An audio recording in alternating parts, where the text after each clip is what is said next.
எப்பவும் கதையோட எண்டிங்கில் தான் சொல்லுவேன். ஒரு கதை சொல்கிறேன் கேளுங்க யூடியூப் சேனலில் மறக்காமல் சப்ஸ்கிரைப் பண்ணிவிடுங்க அப்படின்னு. இப்போ ஃபஸ்ட்டே சொல்லிடுறேன்.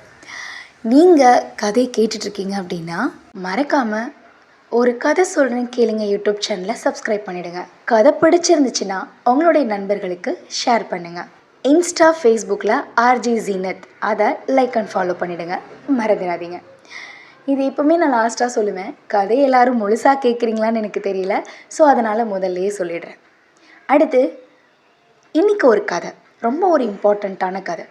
பொதுவாக யார்கிட்டையாவது உங்கள் ஃப்ரெண்ட்ஸ் அண்ட் ஃபேமிலி பற்றி சொல்லுங்கள் அப்படின்னா சில பேர் உண்மையாக சொல்லுவாங்க, சில பேர் பொய்யாக்காச்சும் ஏதோ ஒரு ஃபேமிலி பார்க்குது அப்படின்னு சொல்லுவாங்க. சில பேர் கோபமாகவே சொல்லிட்டு இருப்பாங்க, என் குடும்பமாடா இப்படிடா அப்படிடான்னு.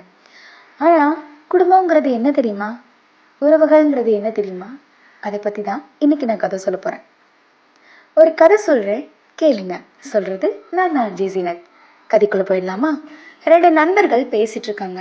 அதில் ஒருத்தர் சொல்கிறாரு, டேய் மச்சான், கேரளாவில் செம்ம இடம் இருக்குடா, அது ஒரு டீ எஸ்டேட் பார்த்துக்கோ. அங்கே செல்ஃபோன்லாம் வேலையே செய்யாது. கிட்டத்தட்ட ஒரு 3 நாள் யாரோட பிரச்சனையும் இல்லாமல் அங்கே போய் இருந்து என்ஜாய் பண்ணிட்டு வருவோமா அப்படின்னு கேட்குறாரு. உடனே கூட இருக்கிற இன்னொரு ஃப்ரெண்டு, இதே நம்மளா இருந்தால் என்ன சொல்லியிருப்போம்? டேய் சூப்பரா, வாடா போகலாம் அப்படின்னு சொல்லிட்டு நம்ம யோசிப்போம். ஆனால் அந்த இன்னொரு ஃப்ரெண்டு அவரோட மனசில் புரியும்படியும் நம்ம எல்லாருக்கும் புரியும்படி ஒரு விஷயத்த சொல்லியிருக்காரு. அவர் என்ன சொன்னார்னா, எனக்கு இதெல்லாம் சரிப்பட்டு வராதுடா, இதை நான் விரும்புகிறதும் இல்லை அப்படின்னாரு. ஏன்டா, ஏன் நீ இப்படிலாம் பேச மாட்டியே?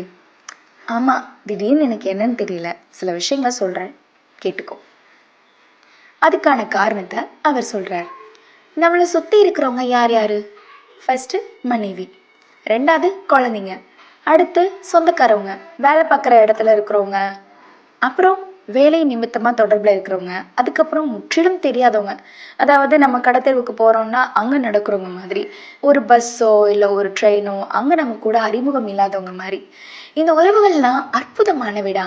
மனைவின்னு ஒருத்தவங்க இருக்காங்கன்னா அவங்க கிட்ட பேசிட்டே இருங்க, இல்லைன்னா ஏதாவது சண்டையாவது போடுங்க, அப்புறம் சமாதானம் ஆகி உறவாடுங்க. எல்லா ஆண்களுக்கும் ஒரு நாள் வரும். ஒருவேளை உங்களுக்கு முன்னாடி உங்களுடைய மனைவி இறந்துட்டாங்கன்னா அப்ப தெரியும் பிரிவுனா என்னன்னு. அதனால இப்ப கிடைக்கிற ஒவ்வொரு நொடியும் அற்புதமானது, வீணாக்க வேணாம். அதுலயும் பிரிஞ்சு இருக்கவே வேணாம். அடுத்து குழந்தைங்க, ஸ்கூல் படிப்பு முடிகிற வரை தான் உங்க குழந்தைங்க உங்களோட இருப்பாங்க. அதுக்கப்புறம் அவங்களுடைய உலகமே வேறு. அதுல நீங்க நிச்சயமா இருக்கவே மாட்டீங்க, அதான் உண்மை. அந்த டைமில் நீங்கள் செல்ஃபோனில் அவங்க கூட பேசுறது கூட நேரம் பார்க்கணும். இப்போ அவங்க கிட்ட அதிகமாக நேரம் செலவு செய்யுங்க. வெளிநாட்டில் தன்னோட சின்ன குழந்தைங்கள பிரிஞ்சு வேலை பார்க்குறாங்கல்ல, அந்த தகப்பன்மார்கள் கிட்ட கேட்டுப்பார், இந்த வேதனை புரியும். இப்படி இல்லாமல் உங்கள் பிள்ளைங்க உங்கள் பக்கத்திலே இருந்தா இது அற்புதமான தருணம்ல. ஒரு நொடியை கூட வீணாக்க வேணாம், சும்மா உங்களை பார்த்துக்கிட்டாது இருங்க. அடுத்து உங்களோட சொந்தக்காரங்க, இல்லைன்னா கூட வேலை பார்க்குற ஃப்ரெண்ட்ஸ், அதை பற்றி தெரிஞ்சுக்க நீங்கள் அடுத்த மாநிலத்திலோ இல்லை வேறு நாட்டிலையோ இருந்தீங்கன்னா இது உங்களுக்கு புரியும். வடநாட்டில் இருந்தால் அங்கே இருக்கக்கூடிய மக்கள் நம்மளோட நட்பாக இருப்பாங்க, ஆனால் தோல் மேலே கை போட்ட வாடா மாப்பிள அப்படின்னு சொல்ல முடியாது. ஒரு டிஸ்டன்ஸ் இருந்துக்கிட்டே இருக்கும். எல்லாம் ஒரே இடத்துல கிடச்சி வாழ்ந்துட்டுருக்கோம் நாம். மனிதர்களே, வாழ்க்கையை ருசிங்க, அனுபவிங்க. காலமே ஒரு நாள் நம்மளை தனிமைப்படுத்த போகுது. அன்னைக்கு யாரும் நம்மளை பார்க்க போகிறது கிடையாது. நாம் நினச்சா கூட வெளியே போக முடியாது. தனிமையே நம்மளை கொல்ல போகுது. அதுவரை கடவுள் நமக்கு கொடுத்த இந்த உறவுகளோட பேசுவோம், சண்டை போடுவோம், கொஞ்சிக்குள்ளாவும், ஏதாவது செய்வோம். ஆனால் தனிமை வேண்டாம், அது ரொம்ப மோசமானது, தற்கொலைக்கு சமமானது. ஒன்றே ஒன்றை மட்டும் தெரிஞ்சுக்கோங்க, காலங்கள் திரும்ப கிடைக்காது. காலம் பொன் போன்றதுன்னு சும்மாவா சொல்லியிருக்காங்க? ஸோ இந்த கதையிலேருந்து சில விஷயங்களை நம்ம புரிஞ்சுக்கணும். இப்போ லேட்டஸ்ட்டாக என்ன பண்ணுறாங்கன்னா, நிறைய பேர் டூர் போகணும், இல்லை வீட்டில் இருந்து போகணும், இல்லை வீட்டை விட்டு போகணும், வெளியே போய் இருந்து பார்த்தா தான் எல்லாமே தெரியும் அப்படின்லாம் சொல்லுவாங்க.